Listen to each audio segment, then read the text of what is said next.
They say every family has secrets, but some secrets are so dark, so twisted, that even time itself seems afraid to speak their names.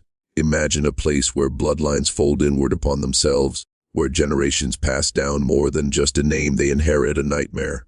This is not a story from some distant land or forgotten village in Europe. This is America. And in the backwoods, tucked away in the folds of rural landscapes, a single family became a living testament to the consequences of isolation, obsession, and the unrelenting pull of blood.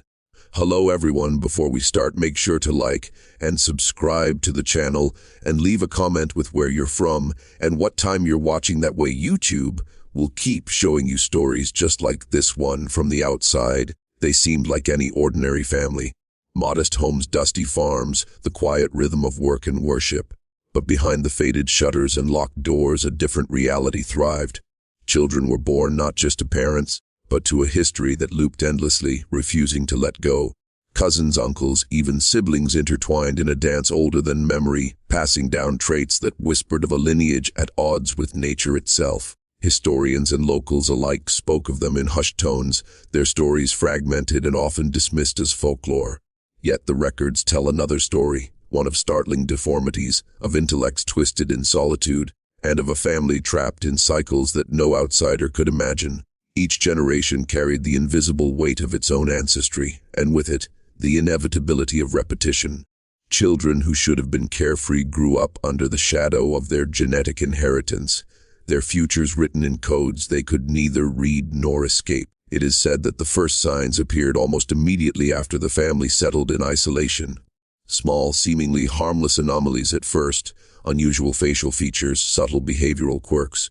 But over decades, those quirks hardened into tragedies. And while the world outside continued on its course, the family's nightmare grew in silence, shielded by geography and the unwillingness of neighbors to ask questions. Because some truths they knew were too dangerous to confront. And yet, confront we must. Because what happened here is not just an anomaly of genetics. It is a reflection of human obsession, of a society willing to ignore discomfort for the sake of appearance. It is a story that forces us to ask what happens when humanity's most intimate laws, the laws of blood, family, and loyalty, are bent so far that they snap. Tonight we will peel back those layers step by step and reveal a lineage so tightly wound in its own darkness that even time itself seems reluctant to follow. This is not a story meant for comfort. It is a story meant to disturb, to linger, to leave you questioning the very foundations of inheritance, morality, and human curiosity. And it begins not in some distant shadow, but here in America's own forgotten corners, where the most inbred bloodline in the nation quietly endured a nightmare from which they could never wake. They say history is written by those who survive, but sometimes the shadows of the past speak louder than any record. In the case of this family, the shadows were almost alive, crawling through the walls of their home, whispering the truths that no one dared to document. Birth records, court filings, and fragmented letters form a skeletal map of a bloodline that grew increasingly inward, each generation folding into the last with a terrifying precision. At first, the community noticed small oddities, an infant born with features that seemed familiar in ways that shouldn't have been possible, children with social behaviors that made neighbors uncomfortable. But no one knew the full story. Isolation became their silent accomplice. The family lived in a stretch of countryside so remote that outsiders rarely ventured near. Roads that should have led to bustling towns ended in overgrown trails. Neighbors, when they did appear, remarked on the eerie quiet that hung over the property, as if even the air were hesitant to enter. Within the household, this isolation was magnified tenfold. Marriages were contracted from the same pool of relatives. With each new union, the genetic threads tightened, weaving a tapestry that no doctor, no scientist could have anticipated without witnessing it firsthand. Generational patterns began to emerge. Children born in this family often displayed startling physical anomalies. Jawlines too pronounced, eyes set at unnatural angles, spines that curved like twisted branches. Mental health issues emerged in ways that were difficult to categorize. Obsessions, paranoia, intellectual precocity intertwined with crippling social deficits. The family didn't just inherit land or possessions, they inherited an invisible, inescapable architecture of DNA, one that carried not only physical traits but behavioral echoes of ancestors long gone. Researchers who managed to gain access later described a household almost frozen in time, rooms untouched by modernity, faces staring from portraits that seemed to follow you, and an atmosphere heavy with secrets that resisted comprehension. Each member was both a victim and a witness of the family's pattern, aware, perhaps, of the danger in their own blood yet powerless to break it. It was as if their lineage had become a self-fulfilling prophecy, a historical curse that no outside force could interrupt. And yet, while the physical and mental toll was devastating, what is truly haunting is the psychological weight carried by each individual. They were trapped in a cycle they could not name, bound by love, loyalty, and fear. Attempts to intervene often failed. Authorities and distant relatives underestimated the complexity, treating symptoms rather than the root cause. By the time the full extent of the inbreeding was understood, the family had become almost a living museum of human extremes, a place where biology and history collided with devastating consequences, leaving a legacy that the outside world could barely comprehend. As the years passed, the family's story became a quiet echo in the wider world, glimpsed only through the occasional newspaper clipping or whispered recollection by aging neighbors. Yet, what they endured was not merely a medical curiosity, it was a profound human tragedy. Each birth carried both hope and dread, a simultaneous promise of continuity and a looming shadow of genetic destiny. Parents often knew, deep down, the risks their children faced, yet isolation and tradition created a cage that was impossible to escape. There was no malice, only the relentless pressure of circumstance, culture, and the blind inertia of inheritance. What makes this family different from countless others in rural America is the extremity of the outcome. Many isolated communities experience some degree of intermarriage, but this bloodline's descent into repeated genetic overlap produced consequences that were almost cinematic in their horror. Children born with severe cognitive impairments, twisted physical features, and behavioral extremes populated the home, yet every generation clung to the belief that life would somehow normalize itself.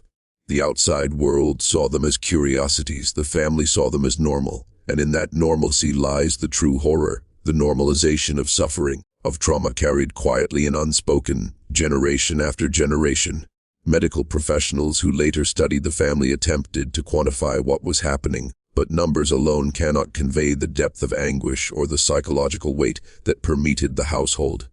Tests and charts revealed elevated rates of congenital disorders, but they could not measure the terror in a child's eyes when they glimpsed their own reflection, or the silent despair of a parent who loved their child but understood the inevitability of their suffering.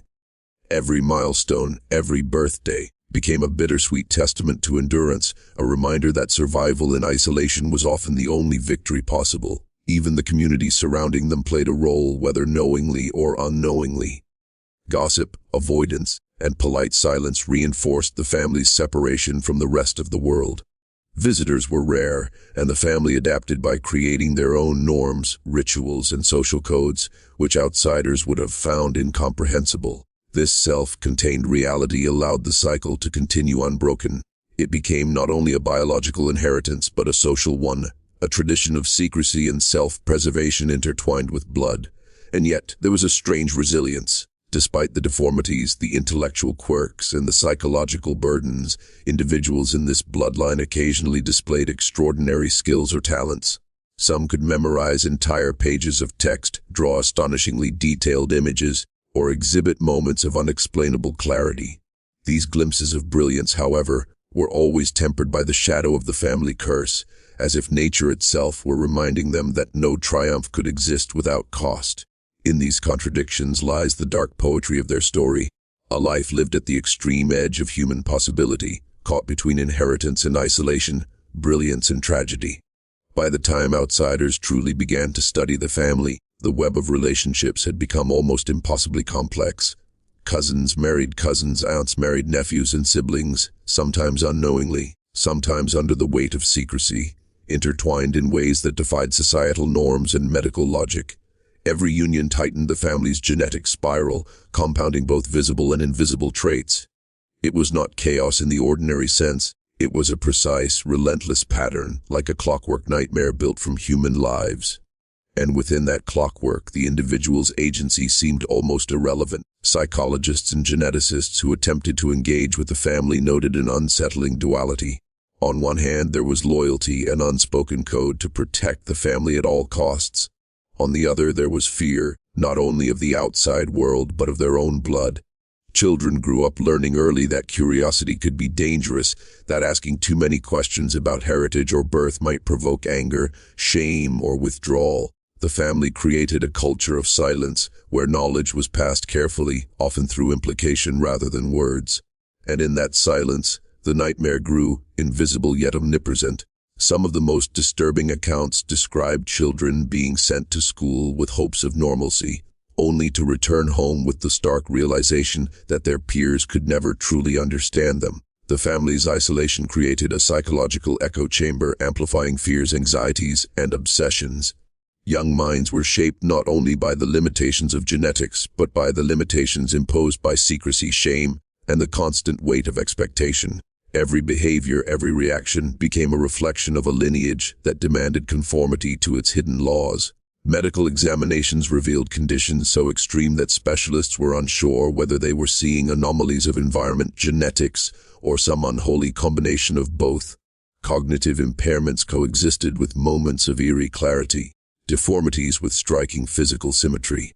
Some children displayed aggression or compulsions, while others retreated into themselves, speaking little and observing the household with unnerving perception. In every case, the family's pattern emerged, an interlocking cycle of physical, mental, and emotional inheritance that seemed impossible to break. If you're still watching, you're already braver than most. Tell us in the comments, what would you have done if this was your bloodline? Because what we're discussing is more than history. It's a glimpse into the human capacity to endure, to adapt, and yet to be trapped by forces far beyond conscious choice. The tragedy of this family is not merely in the deformities or the illnesses, but in the inescapable psychological weight they carried. An inheritance as heavy as any tangible object, yet far more destructive, invisible to the world but impossible to ignore. By the middle of the 20th century, the family had become almost mythic in the surrounding counties. Locals told stories in whispers, tales of children who looked wrong, of adults who spoke in strange cadences, of a house where shadows moved differently, as if the very walls remembered every sorrow. Outsiders rarely ventured near, and when they did, they were met with a mixture of hospitality and cold calculation, a subtle warning that some truths were not meant to be unearthed. The family's existence was a study in contrasts, everyday routines overlaid with a haunting undercurrent of tragedy, the ordinary intertwined with the grotesque. Genealogists who traced the family tree found loops and intersections that defied conventional understanding. Names appeared multiple times in ways that should have been impossible. Every branch of the tree seemed to fold back upon itself, an endless recursion of blood and secrecy. And with each repetition, the consequences became more pronounced. Physical deformities, mental health struggles, and behavioral anomalies were no longer anomalies at all. They were predictable outcomes, the logical if horrifying result of generations living in self-imposed isolation. Inside the home, the patterns of behavior were subtle yet relentless. Children learned early to navigate the complex social hierarchies of their own family, to understand which questions could be asked and which were forbidden. Playtime became a rehearsal for adult responsibilities, lessons in survival and endurance passed down with the same rigor as academic study. Every birthday, every milestone, was a reminder that life in this bloodline was both a gift and a burden, a duality that the world outside could never fully comprehend. Medical reports that eventually reached outsiders painted a clinical picture of devastation, elevated rates of congenital disorders, repeated instances of intellectual disability, and a pattern of physical abnormalities that seemed almost ritualized in their consistency. But statistics alone cannot convey the human toll. The heartbreak of parents who loved their children yet knew their suffering was inevitable. The quiet despair of siblings who grew up witnessing horrors they could not name. In every detail, the family's story reflects the cruel intersection of nature, nurture, and circumstance. And yet, there were moments that defied expectation. Some members displayed extraordinary talents, musical abilities, photographic memory, or unexpected bursts of empathy and insight. These moments were fleeting, yet they offered a glimpse into what might have been under different circumstances. It was a reminder that within every nightmare, there exists a fragment of potential, a sliver of light fighting against the darkness that surrounds it. This duality, the coexistence of brilliance and tragedy, is what makes their story not only haunting but impossible to forget. By the 1970s and 80s, the family story began to attract the attention of journalists, historians, and true crime enthusiasts. Articles appeared sporadically in local papers, each recounting glimpses of a life so tightly wound around itself that the outside world could barely make sense of it. Photographs captured homes filled with generations of relatives, faces marked by subtle deformities, eyes that seemed older than their years. These images, seemingly ordinary at first glance, betrayed a hidden truth: a lineage trapped in repetition, a family whose genetic and social isolation had produced a living archive of human extremes. Interviews with surviving family members were rare and often chilling. Some spoke candidly about the routines that governed daily life, about the fear and affection that coexisted in equal measure. Others refused to speak at all, their silence a language unto itself, a refusal to betray the secrets that had shaped them from birth. Psychologists who attempted to engage with them noted a uniformity of experience, a hyper-awareness of ancestry, an ingrained understanding that one's own actions could not escape the shadow of the past. Every member carried the weight of history, and with it, the knowledge that deviation could invite catastrophe. What emerges from these accounts is a portrait of human resilience under conditions that would crush most. Despite profound physical and cognitive challenges, individuals adapted. They learned to navigate complex social codes, to negotiate alliances within the family, and to survive emotionally in a world that offered little understanding. It is this resilience, paradoxically, that makes the story all the more tragic. Even as the family endured, the patterns of inbreeding continued, each generation compounding the consequences of the last. Survival was possible, but normalcy was forever out of reach. Medical and genealogical studies confirmed what had long been suspected. The family exhibited extraordinarily high rates of congenital disorders, intellectual impairments, and psychiatric conditions. Every trait traced back through the lineage revealed a web of repeated unions, each reinforcing the last. Yet these findings, clinical they were, failed to capture the lived reality, the quiet, constant suffering, the psychological weight carried by children and parents alike. Numbers and charts cannot measure the terror of waking each day knowing the risks you cannot control, or the grief of witnessing the consequences unfold in faces you love. Even now, long after many members have passed, the family's legacy lingers. Their story is a cautionary tale, a dark reflection of what happens when isolation, secrecy, and human desire converge with biology. It is also a testament to the endurance of life in its most extreme forms. This bloodline, though scarred, persists as a haunting reminder that the past never truly dies. It waits, patient and unyielding, for the next chapter to be written, and perhaps for history to finally reckon with the nightmare born from its own soil. The final chapters of this family's story are perhaps the most unsettling, not because of what occurred, but because of what endures. Time has not erased their legacy, it has only obscured it, leaving fragments scattered across archives, whispers in rural towns, and the occasional chilling photograph. Descendants continue to carry the genetic and psychological weight of generations bound by secrecy, isolation, and the relentless pull of blood. Even those who left the family farm have found that escape is never complete. The echoes of ancestry follow them, shaping behaviors, fears, and relationships in ways they cannot always identify. Historians who have pieced together the narrative are struck not only by the medical anomalies, but by the human story underneath. This is a story of survival against impossible odds, of individuals who loved fiercely, feared relentlessly, and endured cycles of trauma they did not create. Each generation struggled with the same questions: how much of ourselves is inherited, how much is determined by circumstance, and can love in its many forms ever break a chain forged by blood and secrecy? These are questions without easy answers, and for the family in question, they have been lived rather than theorized for centuries. The social isolation, the cycles of inbreeding, and the layers of secrecy created a reality where normalcy was almost inconceivable.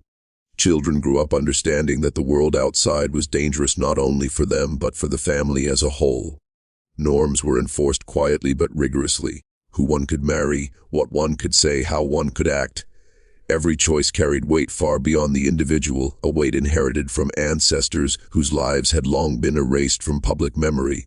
In this environment, love and fear were inseparable. Survival depended on strict adherence to the unspoken rules that had defined the lineage for generations. And yet, even in this darkness, there were glimpses of humanity's stubborn spark. Members of the family exhibited talents and moments of brilliance, flashes of personality that defied expectation. Sometimes it was the ability to recall entire passages of text, other times an extraordinary skill at craftsmanship or an unexpected depth of empathy. These moments were fleeting, but they were real. A reminder that even within a lineage forged in isolation and suffering, the human spirit is capable of remarkable resilience. It is this tension between darkness and light, tragedy and brilliance, that makes their story both horrifying and unforgettable. In the end, what this family teaches us is not simply about genetics or isolation, but about the fragility of human society when secrets are allowed to fester unchecked. Their nightmare is a mirror, reflecting what can happen when love, loyalty, and fear collide in a vacuum of understanding. And as we step away from their story, we are left with a chilling awareness of history does not merely live in books or documents. It lives in blood memory and the shadows that haunt the corners of forgotten homes. This is a lineage born into a nightmare, and for those who dare to uncover it, the echoes linger long after the story ends.